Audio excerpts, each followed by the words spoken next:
नमस्कार दोस्तों, competition mode के YouTube चैनल में आपका स्वागत है। मैं संदीप हाजिर हूं आपके लिए लेकर लक्ष्य सीरीज। दोस्तों, लक्ष्य सीरीज में आज हम बात करेंगे जो हमारी इन्वायरमेंट की पीटी 365 डिस्कस हो रही है उसके तीसरे वीडियो की। दोस्तों, इस तीसरे वीडियो में आज हम तीन चार महत्वपूर्ण चीजों की बात करेंगे, जिसमें पहला है ग्रेट इंडियन बस्टर्ड और दूसरा भारत का 33वां हाथी रिजर्व, और थोड़ी सी हम बातचीत करेंगे काजीरंगा राष्ट्रीय उद्यान और जो भारत के टाइगर रिजर्व्स हैं उसके अंदर आक्रामक प्रजातियों का जो हमला बढ़ रहा है उसकी। दोस्तों, आक्रामक प्रजातियों में इसमें जीव जंतु नहीं, इसमें हम पौधे की प्रजातियों की बात करेंगे। जैसे कीकर एक आक्रामक प्रजाति है जो कि जहां उत्पन्न होता है उसके आसपास के वायु से भी नमी खींचता है। साथ ही साथ कीकर दोस्तों जहां भी उत्पन्न होता है उसके आसपास की भूमि की नमी इतनी कम कर देता है कि और जो पौधे उसके आसपास होते हैं उनकी वृद्धि रुक जाती है। तो दोस्तों, आइए बिना देर किए शुरू करेंगे हम लोग ग्रेट इंडियन बस्टर्ड को और देखते हैं ग्रेट इंडियन बस्टर्ड क्यों चर्चा में रहा। दोस्तों, ग्रेट इंडियन बस्टर्ड का ये जो भाग है इसको मैं डालूंगा मोस्ट इंपॉर्टेंट में पहले से ही, क्योंकि दोस्तों ग्रेट इंडियन बस्टर्ड एक संकटग्रस्त प्रजाति का जीव है और इसके एग्जाम में पूछे जाने की संभावना 100% बढ़ जाती है। तो आइए देखते हैं कि ग्रेट इंडियन बस्टर्ड चर्चा में क्यों रहा। दोस्तों, ग्रेट इंडियन बस्टर्ड एक पक्षी प्रजाति है। ये देखते रहिए, आपको इमेज इसकी याद रखना है कि ये ग्रेट इंडियन बस्टर्ड होता है। तो दोस्तों, सुप्रीम कोर्ट ने ग्रेट इंडियन बस्टर्ड के पर्यावास पर बिजली के तारों पर अपडेट मांगा है। ठीक है, अब आगे इसको समझेंगे कि बिजली के तारों पर अपडेट क्यों मांगा है। दोस्तों, अप्रैल 2021 में सुप्रीम कोर्ट ने उपयुक्त दोनों राज्यों को बिजली कंपनियों को हाई टेंशन बिजली की तारों की भूमिगत करने का आदेश दिया था। दो राज्य कौन कौन से हैं? राजस्थान और गुजरात। तो राजस्थान और गुजरात में जो बिजली से संबंधित परियोजनाएं चल रही हैं, जिनमें बिजली के तारों को दौड़ाया जा रहा है, उसमें सुप्रीम कोर्ट ने कहा है कि बिजली के तारों को आप जमीन के अंदर लगाइए, ऊपर ना करिए, भूमिगत लगाइए। क्योंकि क्या होता था कि बिजली के तार जब ऊपर हुआ करते थे तो ग्रेट इंडियन पक्षी का जो फ्लाई जोन होता है, तो फ्लाई जोन उसी रास्ते में पड़ता था जहां बिजली के तार लगे रहते थे। तो कई बार ग्रेट इंडियन बस्टर्ड उसमें टकरा कर गिर जाते थे, जिससे उनकी मौत हो जाया करती थी। तो इसलिए सुप्रीम कोर्ट ने ग्रेट इंडियन बस्टर्ड के संरक्षण को ध्यान में रखते हुए बिजली कंपनियों को कहा कि अपने तारों को आप भूमिगत रखिए। दोस्तों, ग्रेट इंडियन बस्टर्ड बिजली के तारों में नहीं फंसेंगे, इसके लिए भूमिगत किया जाए। इस कार्य की व्यवहार्यता के परीक्षण के लिए 3 सदस्यीय उच्च स्तरीय एक समिति का भी गठन किए जाने का प्रावधान किया गया था। दोस्तों, अब सुप्रीम कोर्ट ने एचएलसी को 3 सप्ताह में स्थिति रिपोर्ट प्रस्तुत करने का निर्देश दिया था। तो एचएलसी मतलब हाई लेवल की जो कमेटी थी उसको। दोस्तों, ग्रेट इंडियन बस्टर्ड की थोड़ा सा संरक्षण स्थिति की बात करें तो यहां पर संरक्षण स्थिति आप देख लेंगे, तो क्योंकि संरक्षण स्थिति से सीधे सीधे एग्जाम में क्वेश्चंस पूछे जाते हैं। तो संरक्षण स्थिति IUCN का स्टेटस क्या है इसका, कि IUCN में ये क्रिटिकली इंडेंजर्ड है। CR आपको दिख रहा है, तो क्रिटिकली इंडेंजर्ड गंभीर रूप से संकटग्रस्त प्रजाति है IUCN की रेड लिस्ट में। ठीक है दोस्तों, और साइट्स जो प्रजाति है, साइट्स जो कन्वेंशन है हमारा, उसमें ये परिशिष्ट वन में रखा गया जीव है। साथ ही दोस्तों, वन्य जीव संरक्षण अधिनियम जो भारत का है 1972 का, उसमें अनुसूची 1 और अनुसूची 4 के अंदर ग्रेट इंडियन बस्टर्ड को रखा गया है। दोस्तों, क्या प्रजाति पुनर्प्राप्ति कार्यक्रम के तहत 22 प्रजातियों की सूची में ग्रेट इंडियन बस्टर्ड को शामिल किया गया है? इसका जवाब आप लोग देंगे, और नहीं देंगे कमेंट बॉक्स में तो फिर मैं नेक्स्ट वीडियो में इसका जवाब आप लोगों को दे दूंगा। दोस्तों, हालांकि केंद्र सरकार ने इस संबंध में केंद्र सरकार और राजस्थान सरकार ने इस आदेश पर आपत्ति प्रकट करते हुए कहा कि ऐसा करना संभव नहीं है। ग्रेट इंडियन बस्टर्ड के पर्यावास क्षेत्र के अंतर्गत आने वाला क्षेत्र नवीकरणीय ऊर्जा क्षेत्र के विकास के लिए महत्वपूर्ण है, इसलिए तारों को भूमिगत नहीं किया जा सकता। तो सुप्रीम कोर्ट के आदेश के विरुद्ध जो है आपत्ति दर्ज कराई है किसने? केंद्र सरकार और राजस्थान की जो गवर्नमेंट है वह। ठीक है, अब आइए दोस्तों हम बात करते हैं ग्रेट इंडियन बस्टर्ड के बारे में, उसकी कुछ विशेषताएं देख लेते हैं। दोस्तों, ग्रेट इंडियन बस्टर्ड जो है मध्य प्रदेश में इनको सोनचिड़िया, राजस्थान में इनको गोडावन और महाराष्ट्र में इनको मलधोक कहा जाता है। तो ग्रेट इंडियन बस्टर्ड को मध्य प्रदेश में सोनचिड़िया कहा जाता है, राजस्थान में गोडावन कहा जाता है और महाराष्ट्र में मलधोक कहा जाता है ग्रेट इंडियन बस्टर्ड को। ग्रेट इंडियन बस्टर्ड दोस्तों देखने में तो शुतुरमुर्ग जैसा दिखता है और भारी वजन के बावजूद ये आसानी से उड़ सकते हैं। ग्रेट इंडियन बस्टर्ड का जो वजन है वो बल्कि शुतुरमुर्ग जैसा होता है, यानी कि बड़ा होता है, फिर भी वे उड़ सकते हैं। दोस्तों भारत में पाई जाने वाली बस्टर्ड की कुछ प्रजातियां देख लेते हैं। Great Indian bustard, lesser florican और बंगाल फ्लोरिकन, ये 3 प्रजातियां जो है वो भारत में ग्रेट इंडियन बस्टर्ड की प्रजातियां हैं। पहली प्रजाति है ग्रेट इंडियन बस्टर्ड, दूसरी लेसर फ्लोरिकन और तीसरी बंगाल फ्लोरिकन। ठीक है दोस्तों, इसको आप याद रखना तीनों प्रजातियों को। ग्रेट इंडियन बस्टर्ड का पर्यावास क्षेत्र की बात करें, यानी कि इनके आवास क्षेत्र की, ये कहां रहते हैं, तो दोस्तों शुष्क और अर्ध शुष्क घास के मैदानों के ये जीव है और कांटेदार झाड़ियों वाला खुला क्षेत्र, लंबे घासों से युक्त कृषि भूमि क्षेत्र इनके लिए आदर्श क्षेत्र माना जाता है। दोस्तों यह सिंचित क्षेत्रों में जाने से बचते हैं, जहां सिंचाई वगैरह होती है वहां जाने से ग्रेट इंडियन बस्टर्ड बचते हैं। दोस्तों राजस्थान में इनकी संख्या कितनी सबसे अधिक पाई जाती है? अगर क्वेश्चन में आए कि ग्रेट इंडियन बस्टर्ड की जनसंख्या के मामले में कौन सा प्रदेश टॉप पर है, तो आप लोग याद रखना कि राजस्थान में ग्रेट इंडियन बस्टर्ड की जनसंख्या सबसे ज्यादा पाई जाती है। दोस्तों यह भारतीय उपमहाद्वीप की एक स्थानीय प्रजाति है, जो अपना इंडियन उपमहाद्वीप है, सब कॉन्टिनेंट है, उसमें उसकी ये स्थानिक प्रजाति है, यानी कि यहाँ की मूल प्रजाति है ग्रेट इंडियन बस्टर्ड। ठीक है दोस्तों प्रमुख स्थल की बात करें अगर ग्रेट इंडियन बस्टर्ड की, तो डेजर्ट जो नेशनल पार्क है, डेजर्ट राष्ट्रीय उद्यान जो कि राजस्थान का है, उसमें नलिया अभ्यारण्य गुजरात का, वरोरा महाराष्ट्र का, वेल्लारी कर्नाटक का, तो ये इन 3 क्षेत्रों में प्रमुख रूप से इनका जो पर्यावास क्षेत्र है। दोस्तों ग्रेट इंडियन बस्टर्ड के समक्ष कुछ अन्य खतरे भी हैं, जैसे शिकार, पर्यावास को नुकसान और हरियाली परियोजनाओं को, और शुष्क घास के मैदानों को और वन्यजीव क्षेत्रों में जो बदल रही हैं हरियाली परियोजनाओं के कारण, तथा शिकार भी इनके जो अंडों का शिकार है वह इनके खतरे में होने का एक प्रमुख कारण है। तो ग्रेट इंडियन बस्टर्ड किन किन वजहों से खतरे में है? एक तो शिकार, दूसरा पर्यावास की नुकसान हो रहा है, यानी कि इनके पर्यावास को खत्म किया जा रहा है, और हरियाली प्रोजेक्ट चल रहा है जिसमें क्या होता है घास के मैदानों को वन्यजीव क्षेत्रों में बदला जा रहा है, शिकार हो रहा है, और इनके अंडों का शिकार मुख्य रूप से इनके संकटग्रस्त होने का प्रमुख कारण है। तो दोस्तों ग्रेट इंडियन बस्टर्ड के संरक्षण में क्या कदम उठाए जा रहे हैं, इसकी हम थोड़ा सा आइए बात कर लेते हैं। दोस्तों ग्रेट इंडियन बस्टर्ड के संरक्षण के लिए कुछ कदम उठाए जा रहे हैं, उसमें से देखेंगे। दोस्तों यह प्रजाति वन्यजीव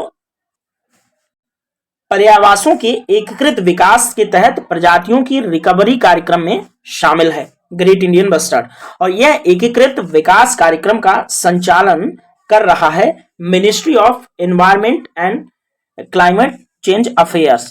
और दोस्तों राष्ट्रीय वन्यजीव कार्य योजना 2002 से 2016 के तहत इनके संरक्षण पर सरकार काम कर रही है। ठीक है, अब दोस्तों ग्रेट इंडियन बस्टर्ड बहुत इंपॉर्टेंट था, ये चीज आप लोग याद रखना, क्योंकि ये टॉपिक यूपीएससी और यूपीपीसीएस जैसे एग्जाम्स का फेवरेट टॉपिक है।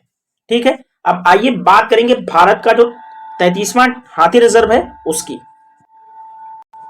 दोस्तों भारत का 33वां हाथी रिजर्व जो है वो सुर्खियों में क्यों रहा, इसको देख लेते हैं।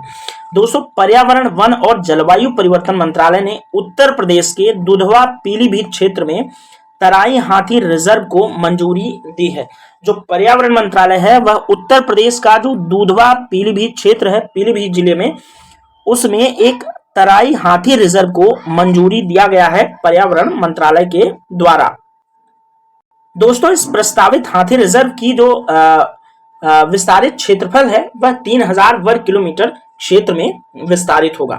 दोस्तों इस क्षेत्र से संबंधित कुछ चीज देख लेते हैं।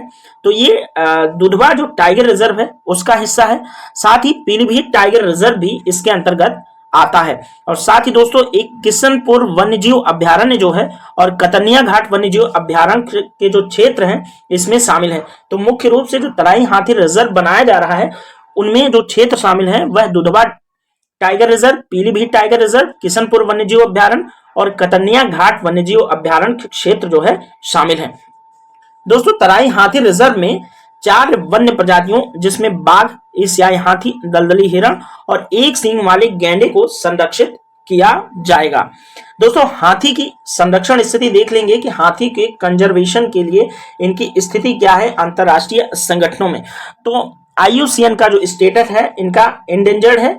साइट्स की जो परिशिष्ट सूची 1 में रखा गया है और वन्यजीव संरक्षण अधिनियम जो भारत का 1972 है वन्यजीव संरक्षण अधिनियम, उसकी सूची 1 और 4 में शामिल है भारतीय हाथी। तो दोस्तों इसको जो है हम रख रहे हैं भारतीय हाथी वाले जो भारत का 33वां हाथी रिजर्व है उसको हम इंपॉर्टेंट सेक्शन में डाल रहे हैं। तो ये इसको आप याद रखना कि ये बहुत ज्यादा इंपॉर्टेंट है।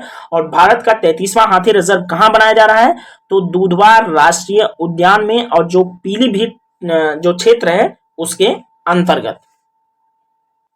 आइए थोड़ी सी बात कर लेते हैं हाथी रिजर्व के बारे में। दोस्तों सरकार ने हाथी रिजर्व को एक प्रशासनिक श्रेणी के रूप में घोषित किया है। इसके तहत हाथियों और उनके आवागमन वाले विशाल भूभागों का सीमांकन किया जाएगा। केंद्र प्रायोजित योजना प्रोजेक्ट एलिफेंट। तो आप प्रोजेक्ट एलिफेंट का डेट आप लोगों को किसी को याद है? नहीं याद है? मैं फिर भी बता देता हूं कि भारत सरकार द्वारा 1992 में इंडियन एलिफेंट प्रोजेक्ट चलाया गया था।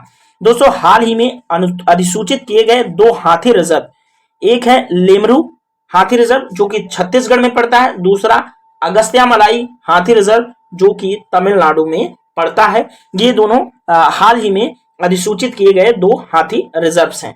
दोस्तों देश के सभी 33 हाथी रिजर्व 80,000 वर्ग किलोमीटर कुल क्षेत्रफल को कवर करते हैं। कितना? 80,000 वर्ग किमी क्षेत्रफल। ठीक है दोस्तों, तमिलनाडु और असम में सबसे अधिक हाथी रिजर्व हैं। कितने? 5 हाथी रिजर्व, 5 तमिलनाडु में और 5 असम में हाथी रिजर्व हैं। उसके बाद दोस्तों केरल आता है। केरल तीसरे नंबर का सबसे ज्यादा हाथी रिजर्व वाला एरिया है जिसमें 4 हाथी रिजर्व आते हैं। और उसके बाद दोस्तों उड़ीसा आता है चौथे नंबर पर। तो उड़ीसा में 3 हाथी रिजर्व हैं। दोस्तों कर्नाटक का मैसूर हाथी रिजर्व सबसे बड़ा हाथी रिजर्व है। तो सबसे बड़ा हाथी रिजर्व आप याद रखना कि कर्नाटक का मैसूर हाथी रिजर्व है जो कि भारत में सबसे बड़ा है।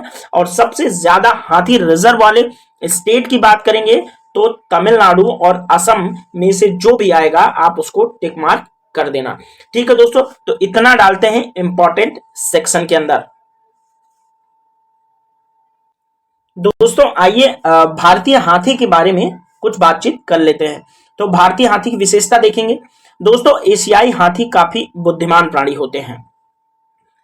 इनमें जो है मजबूत पारिवारिक बंधन बनते हैं। भारतीय हाथियों में, एशियाई हाथियों में हाथी आपसी संचार हेतु काफी परिष्कृत रूपों का उपयोग करते हैं। इनका व्यवहार काफी जटिल होता है और इनमें चीजों को उपकरण के रूप में प्रयोग करने, दुख और दया जैसे भावों को महसूस करने की भी क्षमता होती है।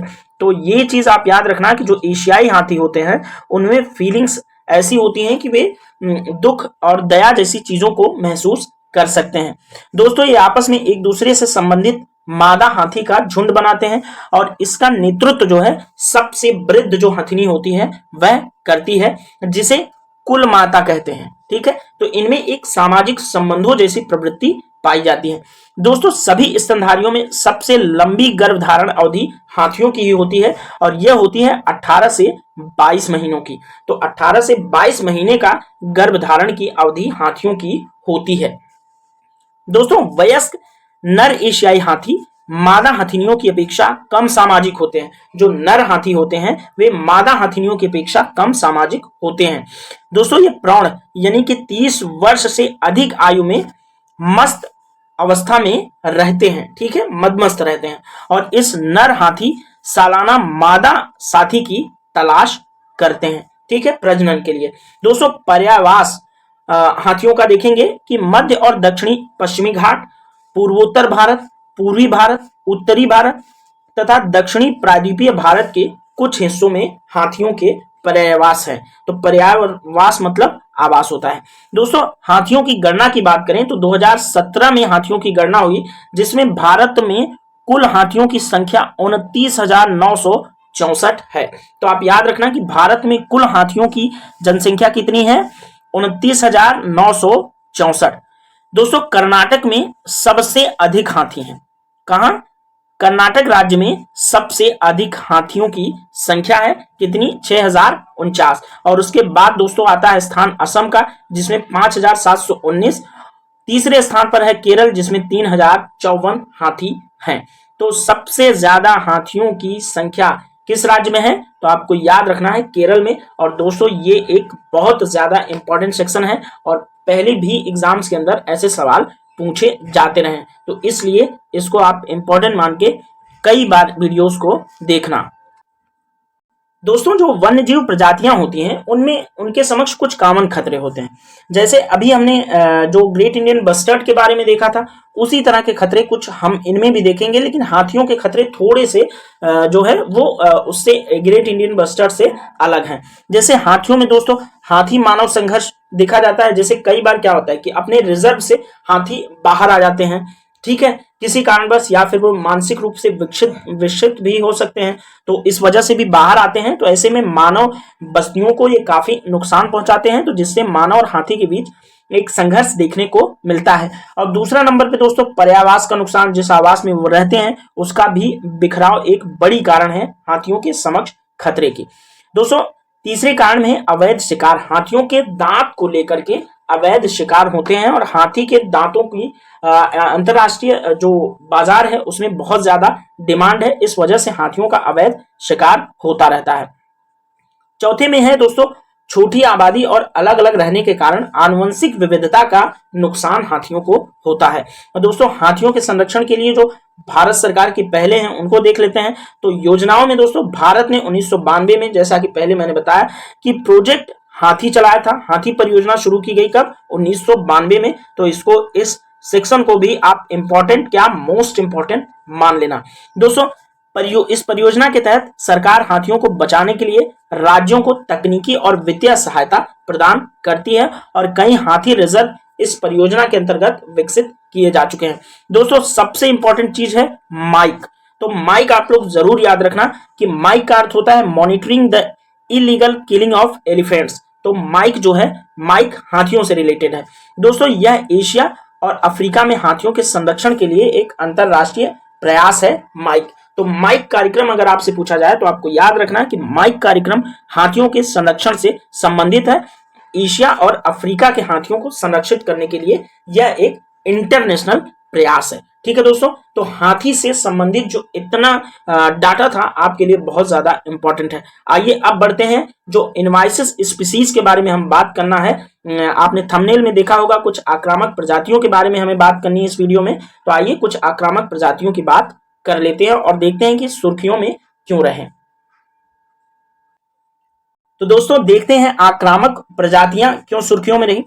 साथियों काजीरंगा राष्ट्रीय उद्यान और टाइगर रिजर्व को आक्रामक पादपों की प्रजातियों की ओर से नए खतरे का सामना करना पड़ रहा है।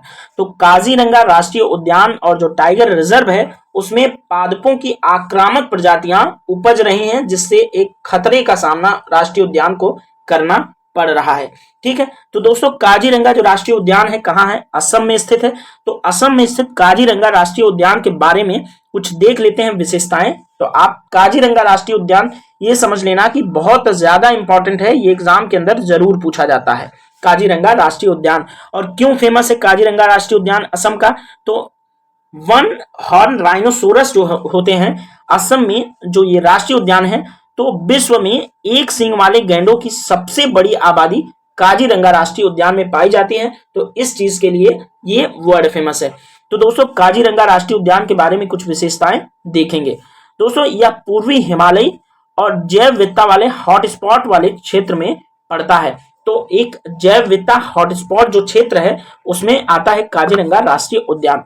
दोस्तों काजीरंगा राष्ट्रीय उद्यान उत्तर में ब्रह्मपुत्र नदी प्रवाहित होती है। तो काजीरंगा राष्ट्रीय उद्यान के जो उत्तर में है वो ब्रह्मपुत्र नदी काजीरंगा राष्ट्रीय उद्यान के उत्तर में प्रवाहित होती है और दक्षिण में कार्बी एंगलोंग पहाड़ियां पड़ती हैं काजीरंगा राष्ट्रीय उद्यान के दक्षिण में। तो महत्वपूर्ण डेटा है यहाँ पे। तो ब्रह्मपुत्र नदी काजीरंगा राष्ट्रीय उद्यान के उत्तर में प्रवाहित होती है और साथ ही कार्बी एंगलोंग का जो पहाड़ियां हैं वह काजीरंगा राष्ट्रीय उद्यान के दक्षिण में पड़ती हैं। साथ ही दोस्तों महत्वपूर्ण डाटा एक और है कि काजीरंगा राष्ट्रीय उद्यान को यूनेस्को द्वारा विश्व धरोहर स्थल घोषित किया गया है और साथ ही यह उद्यान एक टाइगर रिजर्व भी घोषित किया गया था 2006 में।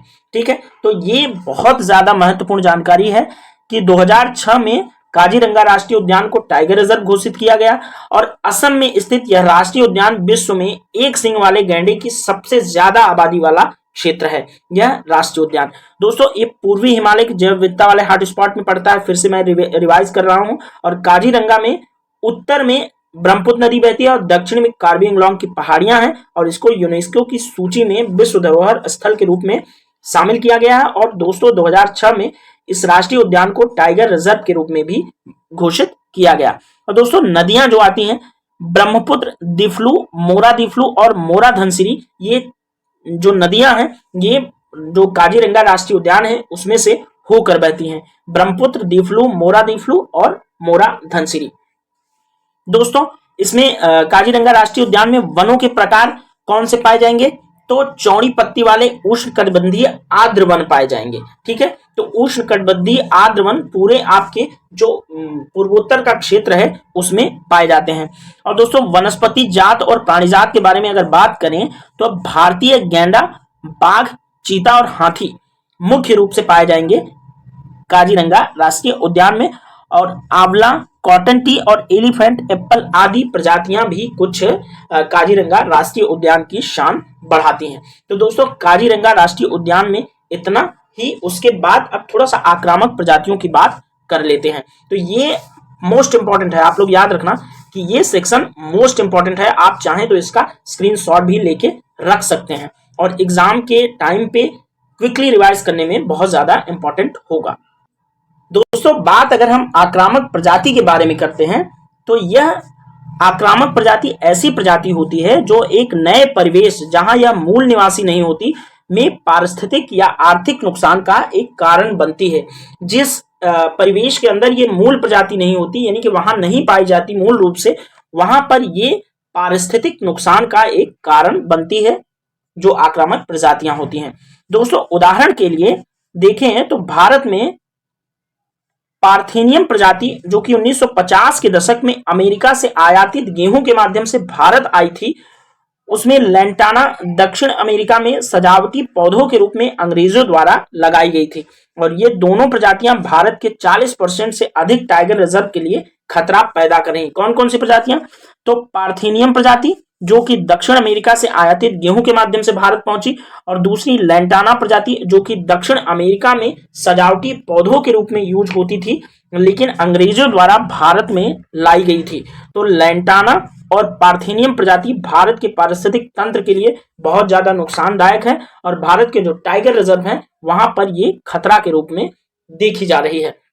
तो दोस्तों आक्रामक प्रजातियों के बारे में आपने जान लिया। अब कुछ आक्रामक प्रजातियां जो सुर्खियों में रही उनकी थोड़ी सी चर्चा कर लेते हैं। जैसा कि दोस्तों डिस्कशन के शुरुआत में ही हमने विलायती कीकर के बारे में आप लोगों को बताया, फिर भी यहां देख लीजिए कि विलायती कीकर जो है वह दिल्ली सरकार और दिल्ली के मध्य कटक की पारिस्थितिक बहाली के लिए कार्य कर रही है दिल्ली सरकार। और इसके अंतर्गत आक्रामक विलायती कीकर और इसका वैज्ञानिक नाम है प्रोसोपिस जूलिफ्लोरा, इसके स्थान पर स्वदेशी प्रजातियों को उगाया जा रहा है। किसके द्वारा? दिल्ली सरकार द्वारा। तो दोस्तों दिल्ली के आसपास के क्षेत्र में जो अरावली वाला बेसिकली क्षेत्र है उसमें विलायती कीकर भारी मात्रा में पाए जाते हैं जो कि एक आक्रामक प्रजाति है। यह अपने आसपास के एनवायरनमेंट से नमी को सोख लेती है, इसलिए पारिस्थितिक तंत्र के लिए बहुत ज्यादा नुकसानदायक है। तो इसके लिए क्या है कि दिल्ली सरकार स्वदेशी पौधों को इसके स्थान पर उगाने के लिए प्रयास कर रही है। दोस्तों कीकर दक्षिण और मध्य अमेरिका का स्थानिक वृक्ष है। इसे भारत में अंग्रेजों द्वारा लाया गया था। तो देख रहे हैं कि अंग्रेज हमारे पारिस्थितिकी तंत्र का भी नुकसान ही करके गए हैं, एक लंबा नुकसान किए हैं।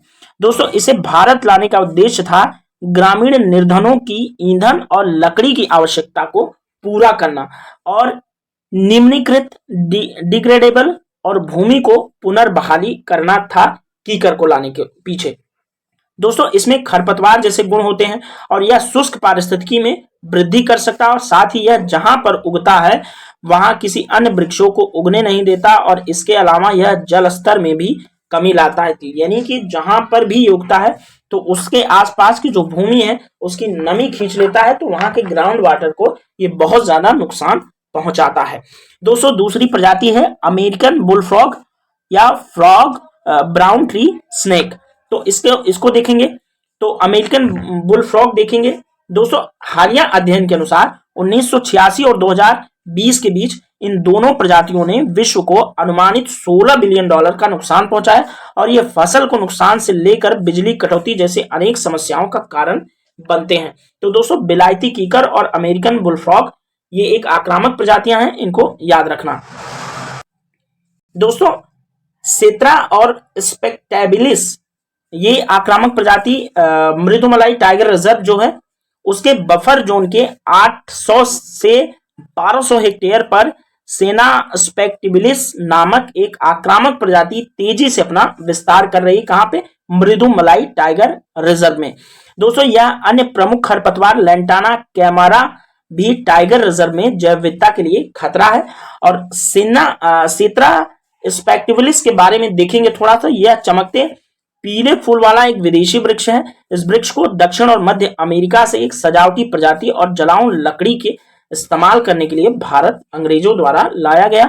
और दोस्तों यह स्थानीय जैव विविधता पर नकारात्मक रूप से प्रभाव डाल रहा है और साथ ही देसी प्रजातियों के अस्तित्व के समक्ष संकट भी उत्पन्न कर रहा है और यह वन्य जीवन के लिए भोजन की उपलब्धता को भी सीमित कर रहा है। तो इस प्रजाति को आप याद रखना कि एक प्रमुख आक्रामक प्रजाति के रूप में भारतीय पारिस्थितिक तंत्र को नुकसान पहुंचा रही है। तो दोस्तों रेड ईयर्ड स्लाइडर कछुआ, इसको देखेंगे, ये भी एक क्या है, क्यों चर्चा में रहा। दोस्तों विशेषज्ञों के अनुसार आक्रामक साउथ रेड ईयर्ड स्लाइडर कछुआ की उपस्थिति भारतीय जैव विविधता के लिए खतरा है। तो ये एक कछुए की प्रजाति है जो कि भारतीय जैव विविधता के लिए खतरा है। तो ये भी सेक्शन आपके लिए बहुत ज्यादा इंपॉर्टेंट हो जाता है। तो दोस्तों आज के वीडियो में इतना ही। हमने बहुत महत्वपूर्ण चीजें डिस्कस की। वीडियो थोड़ा लंबा हो गया लेकिन फिर भी हमने 3-4 चीजों के बारे में बात की और अप्रत्यक्ष रूप से देखा जाए तो 5-6 चीजों को, विषयों को इस डिस्कशन में हमने शामिल किया। तो दोस्तों आज के वीडियो में इतना ही। अब हम मिलेंगे किसी नेक्स्ट वीडियो में और तब तक के लिए आप लोग अपनी तैयारी को धार देते रहिए। और साथ ही दोस्तों एक न्यूज़ बता दूं आप लोगों को कि जानकारी है कि आपके ये जो वीडियो है उसके डिस्क्रिप्शन में कंपटीशन वॉर के ऑफिशियल टेलीग्राम चैनल का लिंक दिया हुआ है। उसमें डेली बेसिस पे द हिंदू और पीआईबी की न्यूज़ हिंदी में डेली अपलोड की जाती हैं। तो उसका जाकर के आप लोग करंट अफेयर्स का लाभ उठाइए और उससे जुड़िए। बहुत सारे लोग उससे लाभान्वित हो रहे हैं। तो दोस्तों आज की वीडियो में इतना ही। Thank you so much.